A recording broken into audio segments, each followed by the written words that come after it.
Is that possible future enough to make up for the pain that you are feeling in this moment? You gotta be real with yourself here, because the only person that's gonna continue suffering is you.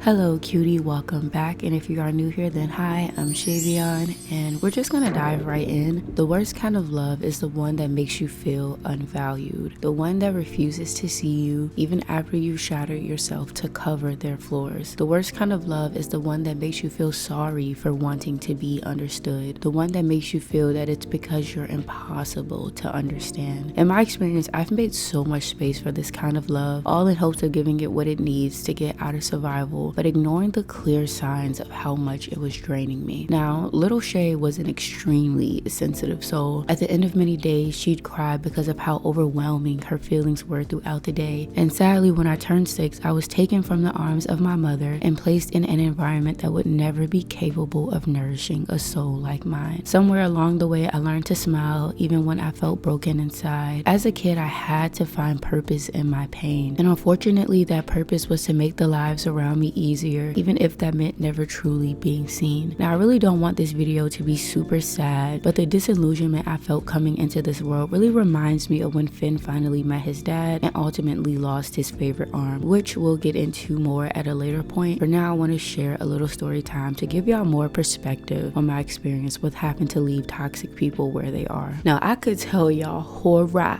stories from my childhood. Like, I remember one time I was cleaning up my toys, but I didn't do it fast enough for my caregiver's liking, so she literally came through and just scattered all of the toys I just cleaned all over the floor and was like, now clean that shit up. And my dad just sat there laughing at me and called me Cinderella. Like, that was such an iconic villain moment for them. Love that little team up there. But anyways, I was probably like 8 years old when that happened. The story time that I wanted to share with y'all is from about like 1 or 2 years ago. So pretty much once I turned 15, I was able to go back and live with my mother, and honestly, it felt like I was freed from a fucking dungeon. So like, I didn't purposefully distance myself from those people, but like, it kind of just naturally happened. But then after I graduated high school, I lived with my boyfriend at the time for a little while. We ended up splitting up when I was about 20, so I asked the caregiver that I lived with when I was a kid if I could come back and just stay for a little while until I get myself together, and she was like, yeah, of course. I think I only lived there for like 5 months, y'all, before they kicked me out because they said I wasn't washing the dishes and they just simply didn't like me. And I'm like, okay. And just like within that 5 months, it was a good reminder as to why that distance felt so good in the first place. So anyways, I would say like fast forward like a year and some change later, one of my family members reached out to me and was just like, Shay, like, what is going on? Like, why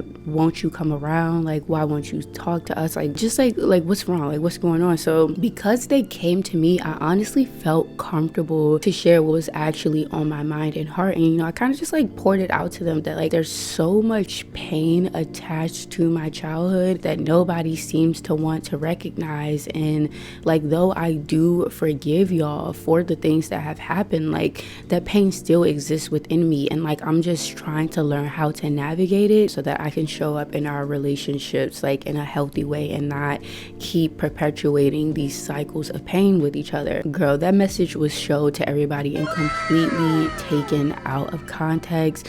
I got message flooding my phone, people telling me they regret doing all these things for me because I'm just ungrateful and like they tried their best. But it was really all this rah-rah, y'all, like Facebook posts being made about me and everything. I remember I was at work and I just had to leave out of my office because I just could not stop crying. Like, this is my inner child being validated on that feeling of feeling like a burden. I'm not even gonna get into all the pain, but honestly, that situation was the cherry on top for me to just be like, okay, these people can't hold space for hearing who I actually am behind the smile. Your ego is so big that you can't hold space for the guilt that you feel. It's no attack. Yeah, so after that, I kind of just let go of this whole dream that like me and these people people would eventually be able to kind of come together in a healthy way. Anyways, I only share that story time because I want it to be a reminder to you that you aren't going crazy for feeling mistreated or hurt, no matter how big or small the situation may be, and you deserve to be given the space to voice that hurt, because all parts of you deserve to feel safe to express, especially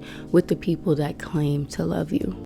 I killed Jake! Yay, Bimo! You really have to accept people for who they are, including yourself, because you know your people-pleasing ass would not give the type of treatment that you have to take. You have to be a light onto yourself first. You have to be a light upon thy feet first. If you think that you're a bad person that don't deserve anything better, shine light on yourself. See how you can heal these parts of you. How can I bring love to these parts of me? How can I change my behavior? Because your awareness is already indication that you don't necessarily align with this way of behaving, or, you know what I'm saying, just with this way of living. So how can I show up better in my life? And the thing is, the more that you shine a light on yourself and you become aware of your own darkness, you will not be able to ignore the darkness in other people. And it's not even like that you become this whole like holier than thou person, but it's like, I see this in you, I'm going to call it out, and your response is up to you and where you are. And it's like, you have to remember that the love that you give exists in the world. Like we talked about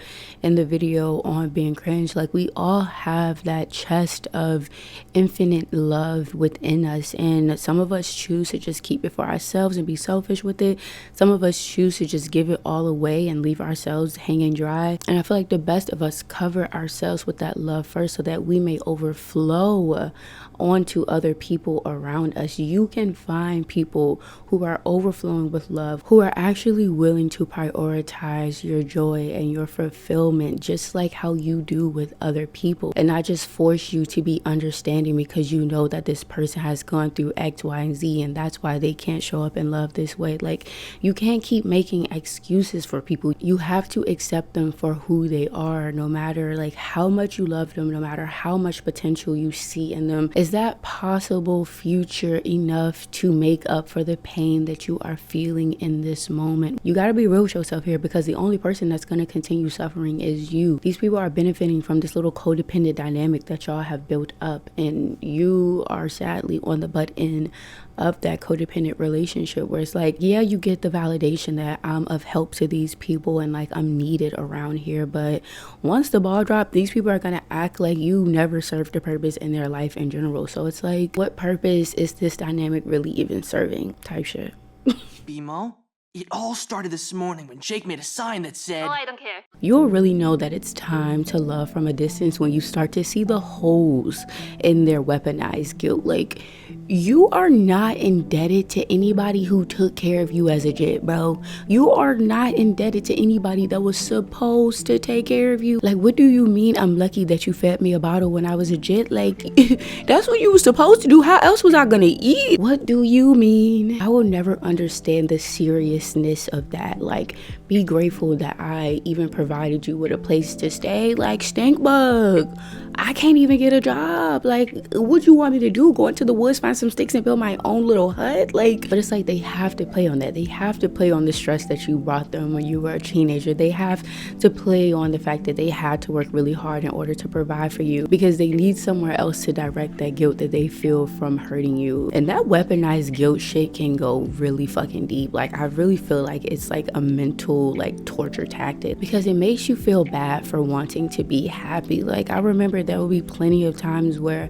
I did want to go back and move with my mom, but I was scared to say anything because I just felt guilty for even wanting a way out, and for even having a way out. You know, I'm like, these people around me are gonna still be in this dark energy, and like, I want to be here for them. I want to keep playing my role here because I believe that one day it will make a difference in these people's lives. But like, that's just not what they're interested in. They're not interested in change. They're not interested in growth. They're interested in what they can get from you and how they can continue validating their perspective of life and their perspective of how reality is supposed to play out. I guess you just have to remember to not take it personally when these people are going off on their like little weaponized guilt tangents, because I mean, it's really just a reflection of their inner world, and you are not ungrateful for wanting to be happy. You are not ungrateful for choosing your happiness. You are so valid. It is so necessary, and I'm so fucking proud of you for being able to make that step when it seems that everything is like coming against you and like trying to pull you away from that. Props to you, because do not give up on your happiness just to satisfy someone else's guilt wound. Now I want to zoom out of my perspective and bring Pendleton's great storytelling into the mix. If you've never seen Finn's transformation arc in season 6, what are you doing? But it starts off with Finn's very determined nature leading him to quote unquote save his dad, even though that meant committing a galactic crime and ultimately freeing the Lich. However, when Finn finds his dad, he realizes he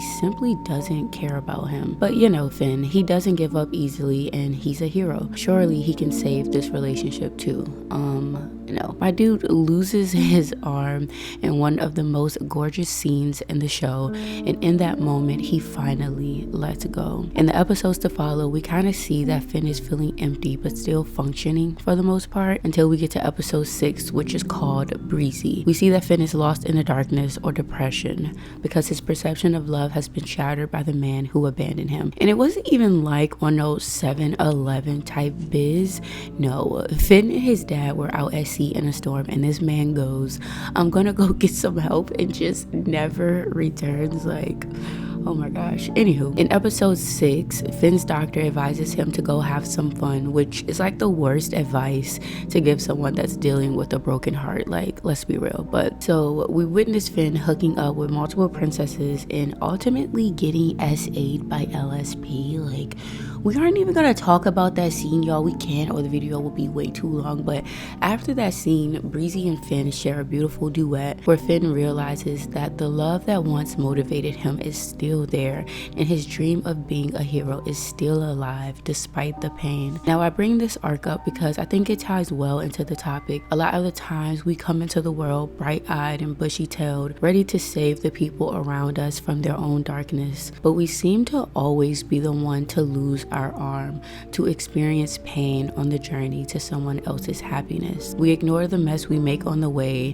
and opt to wear those rose-colored glasses. But once the disillusionment hits, we learn very quickly that being a hero isn't enough to save the world. Even still though, that chest of love that is inside of you is your greatest gift from the universe, and it will always be there to guide you out of darkness and back to you. I hope that makes like any kind of sense. Like, I should have given this his own separate video. Sorry guys. What? No! Not today!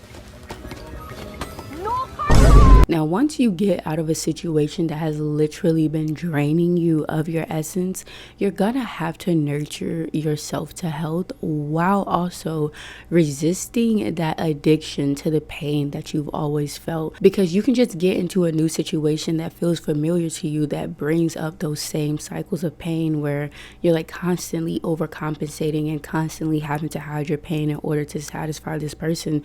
So you just have to really be aware of those things. Like, I personally relapsed like crazy last year and got back into my whole like pain cycles, but you can really avoid this by creating healthy environments that honor the parts of you that you had to hide in those negative environments. Like, I know for me personally, like, I've always been so fucking goofy. Like, you could literally say the word ham and I will be cracking up for fucking hours. And I just remember as a kid, like, when me and my cousins would be laughing like that, our caregivers would get so pissed at us. Like why the fuck are y'all always laughing? Like, what's there to be laughing about? And we like, yo, can we not be happy? And they would literally say no.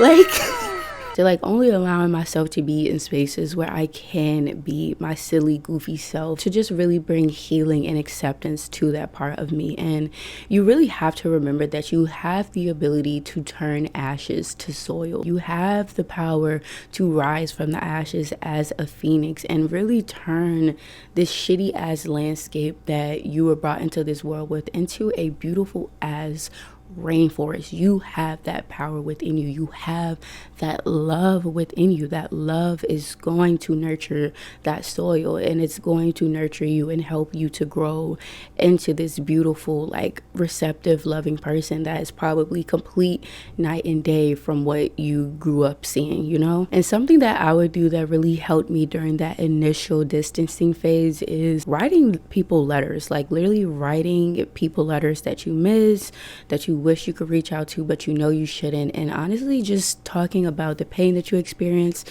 but also maybe even good moments. Just really getting out whatever you need to say on paper, and you could either give it to them. I never did that. I would either go to a park and burn them and then meditate afterwards, or I would just leave them in my journal. But I just feel like that helped me to like relive a lot of the moments in my childhood and just bring healing to my inner child and kind of hug my inner child for those people. It really helped me like when I was in new situations where I kind of felt like similar anxieties start to come up. It made it easier for me to say, hey Shay, you are not in this moment anymore. This is completely something new. It is safe for me to say that I'm anxious right now because I have now chosen people who can meet me with love. And another little tip is to not internalize any projections they may have like thrown onto you. Know that their projections are just their way of coping with the reality they feel they have no control over. With all that being said, no matter how much pain you have experienced in your life, remain open to love because you just don't know what blessings are trying to reach you. Like, I truly believe the person that I dated right after high school was an angel sent to me by God